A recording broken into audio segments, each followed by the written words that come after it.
삼국지에서 최강의 세력인 위나라를 건국한 조조는 어찌 보면 삼국시대의 진짜 주인공이라고 불릴 만한 인물일 수도 있습니다. 처음 세력을 일으킬 때부터 삼국이 정립된 후까지 조조에게는 수없이 많은 경쟁 상대들이 있었지만 그 중에서도 조조에게 가장 위협적인 상대라고 하면 역시나 원소를 들 수 있겠죠. 그런데 원소는 비록 조조를 위협할 만큼 강대한 세력의 주인이었지만 삼국지연의에서는 너무 너프를 많이 당해서 그저 좋은 가문에서 자란 우유부단한 귀공자로만 알고 계신 분들도 많은데요. 하지만 실제 원소는 독선적인 면이 강한 성격이기는 했지만 탁월한 카리스마와 추진력을 가진 능력 있는 인물이었다고 하죠. 그럼 원소는 대체 어떤 사람이었는지 지금부터 자세히 알아보겠습니다. 많은 사람들이 원소를 금수저 집안에서 태어난 귀공자로만 알고 있죠. 그가 대단한 명문가인 원씨 집안에서 태어난 것은 맞지만 사실 그의 어머니는 당시 시대에서는 극히 천한 신분인 노비였습니다. 만약 원소가 양인 출신의 첩과 결혼해서 나온 서자 신분 정도만 됐더라도 정실 소속의 자식들에 비해 우선순위는 밀릴 수 있겠지만 본인의 출세에 크게 제약을 받지는 않을 수도 있었죠. 하지만 원소는 노비 출신의 첩에게서 나온 얼자였습니다. 때문에 원술이 공손찬에게 여러 차례 서신을 보낼 때마다 원소놈은 원씨도 아니다 라는 비하를 서슴지 않고 하는 모습을 볼 수 있죠. 하지만 원소는 출신 성분으로 인한 제약을 받았음에도 대단히 잘생긴 외모와 사람들을 압도하는 카리스마까지 갖고 있었던 데다 몸가짐이 단정하고 위엄과 예절이 모두 넘치는 것으로 유명했기 때문에 그의 주변은 항상 원소와 가까워지려는 사람들로 가득 찼다고 합니다. 그리고 결정적으로 원소의 터닝포인트가 되었던 순간이 있었으니 바로 자신을 실질적으로 키워준 아버지 원봉의 정실부인이자 원술의 어머니인 인물이 사망했을 때 20대의 나이로 3년상을 치른 데 이어서 호적상의 아버지인 원성의 3년상까지 무려 6년이나 상을 치르면서 평판을 무척 중요하게 생각하는 후한사회에서 어마어마한 명성을 쌓게 된 것이죠. 게다가 6년상을 치르는 내내 꾸준히 조문객이 왔음에도 빈틈없는 모습을 보이면서 많은 사람들에게 원소가 인물은 인물이다 라는 식으로 호평을 받으며 그의 명성이 그야말로 하늘을 찌르는 수준이 되었다고 합니다. 상을 마친 후 낙양에 들어와 벼슬살이를 하던 원소는 동탁이 조정의 정권을 잡고 황제까지 마음대로 바꾸려는 모습을 보이자 황제의 폐위를 반대하며 그와 말싸움을 벌이던 과정에서 이 천하에 힘 있는 자가 어찌 동탁 한 사람뿐이겠냐며 대놓고 동탁의 앞에서 반기를 들고는 그대로 낙양을 빠져나오면서 그때부터 자신의 명성을 전중국에 널리 알리기도 했죠. 동탁은 대놓고 자신에게 대항한 원소가 눈에 거슬렸지만 그의 명성을 무시할 수 없었는지 발해태수직을 내리면서 회유를 시도했습니다. 하지만 원소는 기어이 동탁을 치기 위한 반동탁연합군을 일으켰고 이에 극도로 화가 난 동탁은 수도에 남아있던 원씨 일가를 모조리 학살해버렸죠. 일족들을 모두 잃은 원소를 동정하는 사람들이 늘어나면서 원소의 명성은 그야말로 하늘 끝까지 치솟을 정도가 되었지만 막상 원소는 기세 좋게 병사들을 이끌고 낙양 근처의 하늘하는 지역까지 왔음에도 동탁군과 제대로 된 전투 한번 벌이지 못하고 있는 상황이었습니다. 바로 후방에 있던 한복이라는 인물 때문이었는데요. 이 한복이라는 인물은 기주목 벼슬을 하고 있었는데 처음에는 동탁에게서 원소를 견제하라는 임무를 받고 있었지만 세상 사람들의 동탁에 대한 여론이 너무 나빠지자 반동탁연합군으로 갈아타게 되죠. 그렇게 같은 편이 되기는 했지만 원소의 세력이 너무 커지면 자신에게 큰 위협이 될까 두려워한 한복은 계속해서 원소를 견제했습니다. 한복은 자신에게 병사들을 이끌고 싸움을 하는 능력은 없으니 후방에서 원소에게 군량을 보내주겠다는 약속을 해놓고는 막상 전투를 시작하려고 하면 군량을 제대로 보급하지 않으면서 원소의 속을 썩였죠. 그렇게 이러지도 저러지도 못하고 있던 원소에게 국이라는 장수가 찾아왔습니다. 국이는 원래 한복 밑에 있다가 반란을 일으킨 상황이었는데 세력이 너무 약해 원소와 손을 잡고 함께 한복을 치고 싶어 했죠. 그렇게 한복과 싸울 것을 결심한 원소에게 봉기라는 신하가 한 가지 계책을 제안했습니다. 한복과 직접 대결을 하기에는 너무 위험하니 당시 정예기병대인 백마이종을 끌고 이민족들을 사냥하며 명성을 크게 떨치고 있던 공손찬을 이용하자는 것이었죠. 당시 공손찬이 이끄는 기마부대는 무시무시한 전투력으로 그 거친 이민족들이 공손찬이라는 이름만 들어도 공포에 질리게 할 만큼 엄청난 기세를 자랑하고 있었으며 공손찬 본인의 무력도 혼자서 수십 명의 이민족들을 때려잡을 정도로 뛰어났습니다. 이에 원소는 공손찬에게 밀사를 보내 함께 한복이 다스리는 기주를 치자고 했고 공손찬은 동탁을 치러 가려고 하는데 길을 빌려달라는 핑계를 대며 군사들을 일으켜 기주로 진군하기 시작했죠. 한복은 급히 군사들을 이끌고 공손찬에게 맞서봤지만 전투에서 크게 패하며 시원하게 가지고 있던 병력을 말아먹게 됩니다. 그런데 이때 말로만 듣던 공손찬군의 위력을 직접 경험하고 겁에 질린 한복에게 원소가 한복과 같은 고향 사람인 곽도와 순심 고관 등을 보내서 만약 자신에게 항복한다면 공손찬으로부터 기주를 지켜주겠다며 그를 설득했죠. 이에 경모와 관순 저수 등 한복의 측근들은 격렬하게 반발했지만 공손찬을 도저히 이길 자신이 없던 한복은 결국 원소에게 기주목 자리를 넘겨주게 됩니다. 그렇게 원소는 인구수가 거의 600만에 달하던 기주를 제대로 된 전투 한 번 없이 오직 외교적 술수와 심리전을 이용한 계책만으로 꿀꺽하는데 성공하게 되죠. 하지만 문제는 이제 기주의 코앞까지 다가온 공손찬이었습니다. 삼국지연의를 비롯한 여러 매체에서 우리가 봤던 것과는 달리 사실 이때 원소는 공손찬을 크게 두려워하며 그의 사촌동생인 공손범에게 발해태수의 지위까지 양도하면서 어떻게든 공손찬과 맞서지 않으려 했죠. 하지만 공손범은 오히려 그 발해에 군사를 이끌고 공손찬에게 합류해버렸습니다.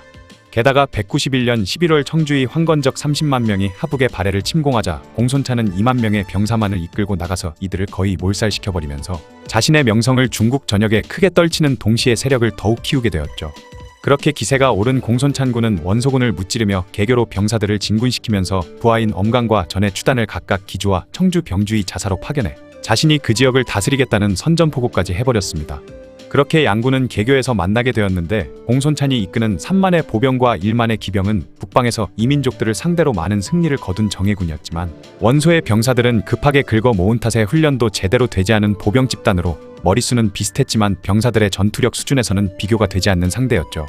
원소가 믿을 만한 거라곤 구기가 데려온 800명의 정예병사들과 여러 개의 화살을 연달아 쏠 수 있는 1천여 명의 강로부대뿐이었습니다. 원소의 진영을 살펴본 공손찬은 이를 깔보고 기병을 풀어 공격했지만 기세 좋게 돌격하던 공손찬의 기병대가 구기부대에게 1차로 저지당하고 그 틈을 노려 원소군의 강로부대가 옆쪽에서 쇠뇌를 퍼붓기 시작하면서 공손찬의 기병대는 순식간에 무너지기 시작했죠. 기세가 오른 800명의 구기부대는 공손찬의 수만 대군을 그대로 정면으로 돌파해 공손찬의 진영까지 도착해서는 부대의 상징이라고 할 수 있는 깃발을 뽑아버렸고 원소군의 본대까지 그 뒤를 따라오면서 공손찬군은 완전히 박살이 났습니다. 그런데 전투가 그렇게 원소군의 승리로 끝나는가 싶던 순간 갑자기 반전이 일어났는데요.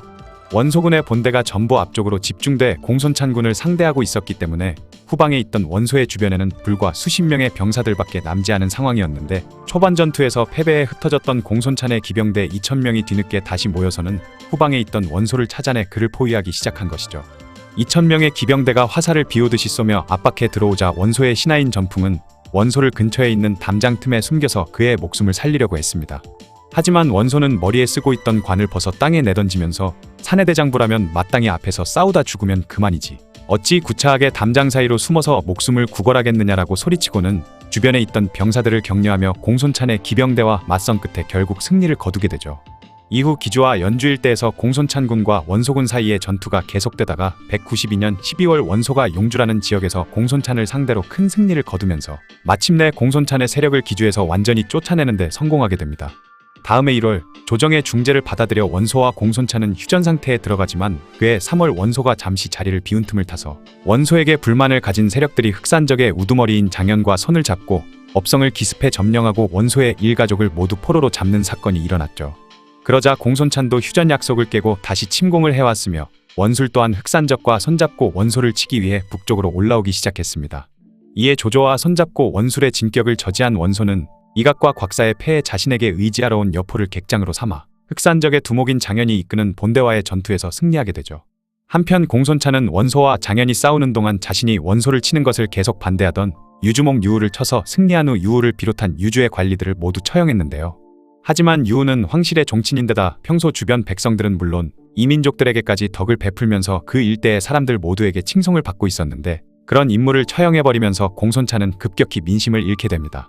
원소는 치밀하게 이 사실을 전략적으로 이용해서 유우의 죽음에 분노하는 여론을 자기 쪽으로 끌어들이는데 성공했고 유우의 아들 유아를 비롯해 유우에게 은혜를 입은 세력들을 모두 자신의 아래로 끌어들이면서 10만이 넘는 병력을 거느리게 되죠. 이후 포구에서 펼쳐진 전투에서 공손찬군이 패하며 무려 2만 명이나 되는 병사를 잃게 되자 이후로 공손찬은 싸울 의지를 모두 잃어버린 채 역경루라는 성에 틀어박혀버립니다. 이 역경루라는 성은 공손찬이 나가서 싸우는 것을 포기한 채 아예 안에서 버틸 생각으로 지은 우주방어가 가능한 요새였기 때문에 원소는 몇 년 동안 공격을 시도했지만 역경루를 함락시키지 못했죠.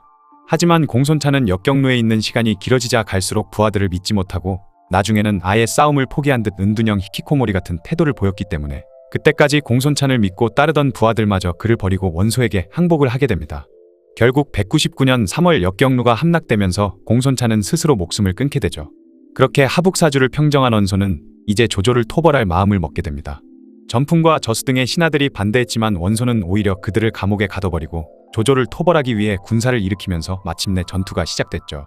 이후 백마에서 벌어진 전투에서 관우에게 맹장 알량을 잃고 연진에서 벌어진 전투에서는 난전 중에 문추까지 목숨을 잃게 되면서 원소는 용맹스런 부하를 둘이나 잃게 되지만 그럼에도 여전히 유리한 상황이었습니다. 알량과 문추를 꺾었지만 원소의 주력과 정면으로 맞서는 것은 지나치게 위험한 도박이라 생각한 조조는 백마와 연진에서 병사들을 물려 관도에 방어선을 마련했고 원소는 압도적인 병력차를 이용해 조조의 진영을 둘러싸고 쉴 틈 없이 공격을 계속 퍼부었죠. 시간이 점점 지나면서 보급을 제대로 받지 못하는 조조군이 불리해지던 상황 속에서 원소의 부하 허유가 조조를 몰래 찾아와 지금 원소군의 군량이 오소라는 곳에 모두 쌓여 있으니 그곳을 공격하면 이길 수 있을 거라는 제보를 합니다.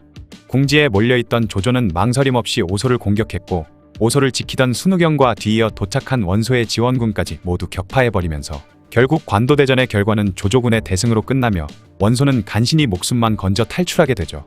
비록 관도에서 패하긴 했지만 원소의 세력은 여전히 조조보다 우세한 상황이었습니다. 하지만 원소가 관도에서 패배한 이후 병을 얻었고 조조에게 당한 패배로 인한 화병까지 도지면서 202년 5월 피를 토한 채 사망하게 되죠. 만약 원소라는 구심점이 계속 남아있었다면 하북을 정벌하는 일이 몇 배는 더 힘들었을 텐데 원소가 뜻밖의 죽음을 당하게 되었으니 조조 입장에서는 그야말로 천운이 따른 셈이라고 볼 수 있겠네요.